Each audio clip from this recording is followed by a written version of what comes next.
All right, and we are here, the Wildcats are here at Arizona Stadium for the Territorial Cup postgame show.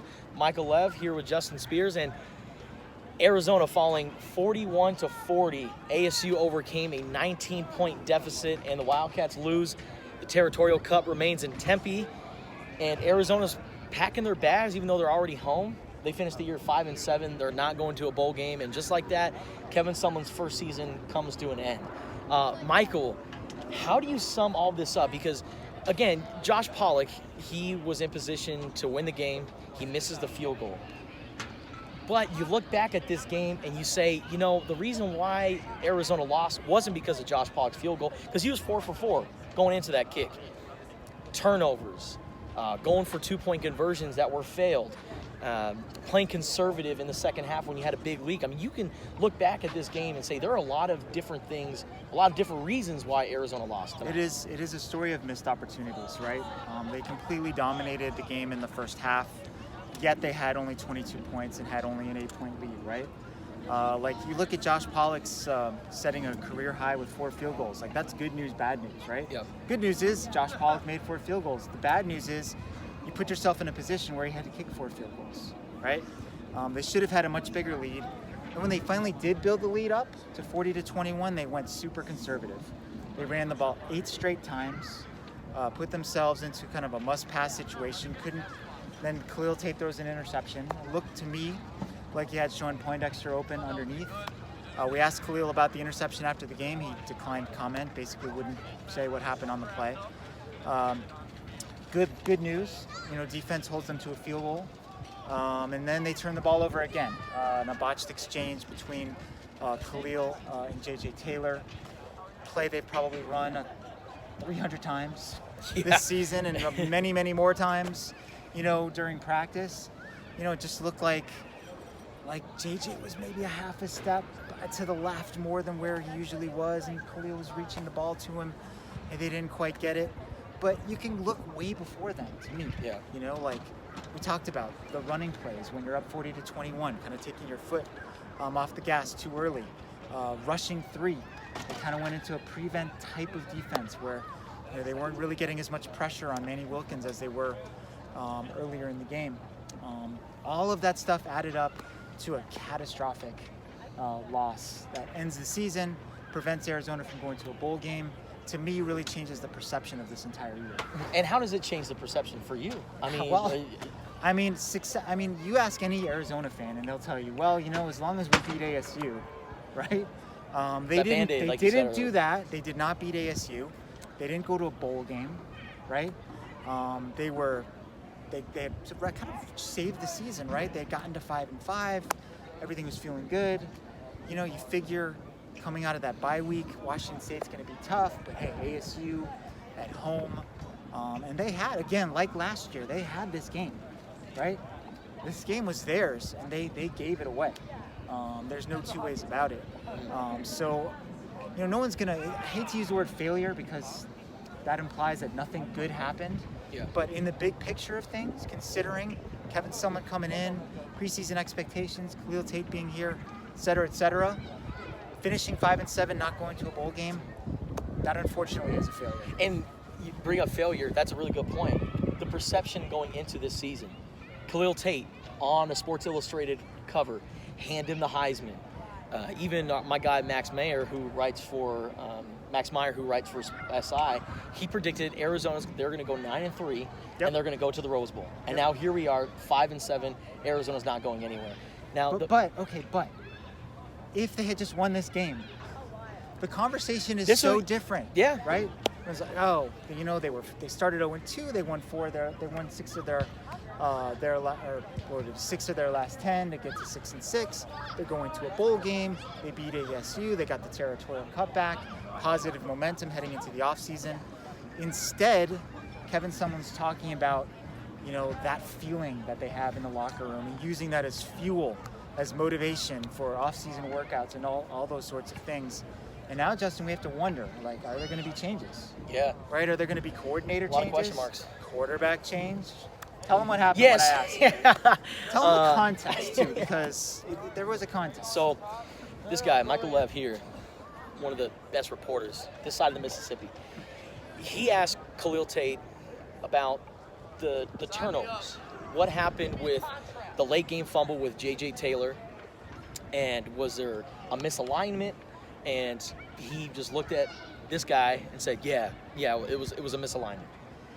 Then a following question was about the interception, which gave ASU the ball like right here, right at the 22-yard line, and it set up another touchdown for ASU.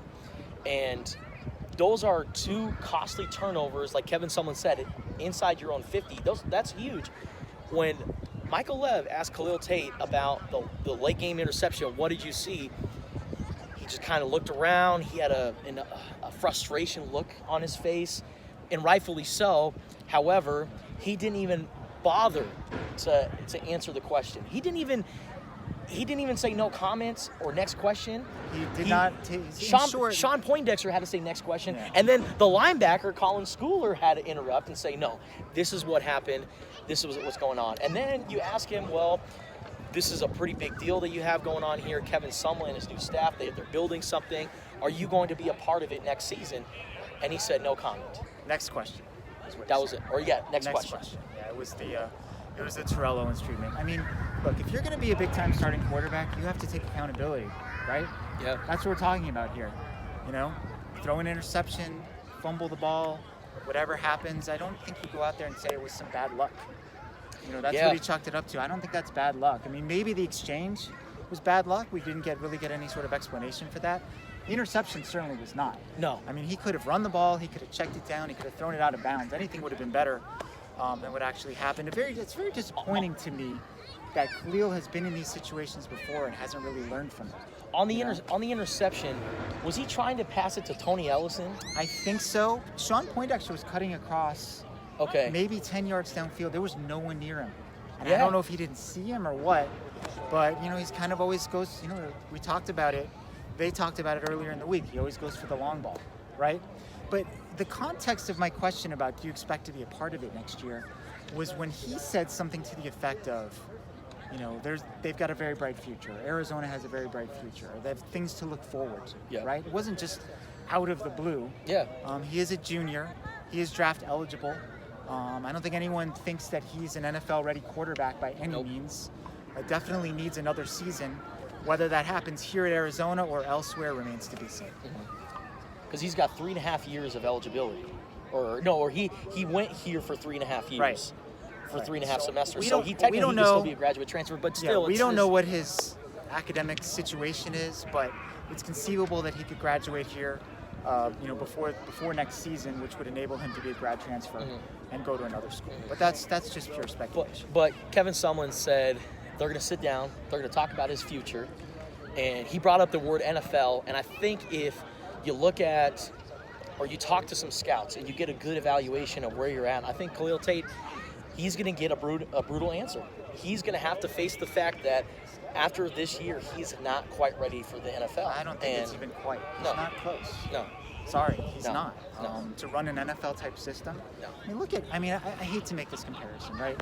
But look at Lamar Jackson, okay, who ended up being a late first-round pick for the Baltimore Ravens. He had 3 really productive seasons, right? I think put up way bigger numbers than Khalil Tate has put up as both a rusher and a passer consistently over 3 seasons. Still barely squeaked into the end of the first round. I'm not sure if Khalil Tate declared for the draft, and I don't know what his plans are, but I'm not sure he'd be drafted. Yeah, no. At this point, if he were, it would be very late as kind of a project. He has a lot of work to do to become better within a system. Yep. Right. A lot of the great plays that he made down the stretch were those scrambling type plays. They're amazing. They're great to watch, but you can't really rely on that. And he had some open receivers down the field here at the end of the game, and he missed them. Yep. If he hits one of those, it's a different game. Mm-hmm. Now, he did hit Stanley Berryhill. Would have been a very difficult catch down there in the corner of the end zone. Would have given them the lead. Again, though, that just falls under the category of missed opportunities, right? The fumbles early in the game. 2 times Arizona could have gotten the ball deep in ASU territory, did not come up with them. You know, Colin Schooler fell on the sword for the second one. You know, he was like, he thought it was a pass, right? It kind of, Manny Wilkins got hit as he was throwing. No one really went for the ball. you know, they need to learn from those situations and be better in those situations next year. But moving forward, now the season is coming to a close. The coaching staff, I would presume, they're going to be hitting the recruiting trail because they're not going to a bowl game. No, yeah. So what do you have to do? You got to get ready for next year. And this is the 2019 class, which, by the way, they just landed another commit in Sylvain Yanjuin. I'm butchering the last name, but he's a guy from Belgium. He's a 6'4" defensive end. They land him today during the game. But looking ahead, this is Kevin Sumlin's first official recruiting class where all the guys that he's bringing in, they're all the players that they're recruiting. So I would expect, like the current class is right now, a lot of Texas players, a lot of size. And also trying to get the Polynesian pipeline back open again because they really need some size. They really need some experience because they're still young, but the future's bright, I would say. Because they have a lot of young players on this year's team now, and then plus you mix in with the talent that they're bringing in the future, who knows? But again, I'll say it's this, 5-7. It's 5-7, but compare this to someone's first year at Texas A&M, right? Johnny Manziel, incredible season, right? Where I think they went like 10-2 or 11-2 or something like that. The bar was raised so high, it was impossible for Kevin Sumlin to match that or sustain that level. And when he started going 8-5 every year, the Texas A&M fans were like, this isn't good enough. Mm-hmm. Well, now he kind of has nowhere to go but up, right? Yeah. 5-7, didn't make a bowl game. Now it's about improvement, about getting bigger, stronger in the offseason, bringing in more talent, having more depth, not being in a situation like they were in at cornerback tonight where they're missing just about everybody and they had to play a former safety and a freshman. They've got a lot of work to do. Yeah. Whether the entire coaching staff is going to remain intact heading into next year, that seldom happens in college football. It'll be interesting to see if something happens with defensive coordinator Marcel Yates. I think Noah Mazzoni probably will be back, to the chagrin of a lot of Arizona fans, but we'll see. Yeah. We'll see what happens. Now it's sort of like, you know, now we're in that period. It's starting earlier than usual where it's like, are the coaches going to be back? Is the coordinator ever going to be back? Where are the coaches headed out on the road? What's the class going to look like? All those things. I'll tell you one thing, though. If Khalil Tate does, in fact, come back, that quarterback room next year is going to be loaded. There's a lot of depth. They have no shortage of quarterbacks because they'll have Khalil Tate, Jamari Joyner, Kevin Doyle, Rhett Rodriguez, and then they're also, if he does, in fact, sign the national letter of intent, Texas quarterback Grant Gunnell, who's a big body. Different type of quarterback. Yeah, way different. I'll say this in closing. If Khalil comes back next year, one thing he needs to get better at is how to handle losing. Yeah. Right? If you're the quarterback, you got to stand up there. You got to be accountable for everything, whether it's your fault or not. He really hasn't gotten that yet. Yeah. Well, that'll do it for this Arizona Wildcats postgame show. Arizona falls to ASU 41-40 in the 2018 Territorial Cup, and they finished the season 5-7. Don't forget, for all of your Arizona Wildcats coverage, you download the Wildcaster app, available on the App Store and Google Play. For Michael, I'm Justin. Thanks for watching.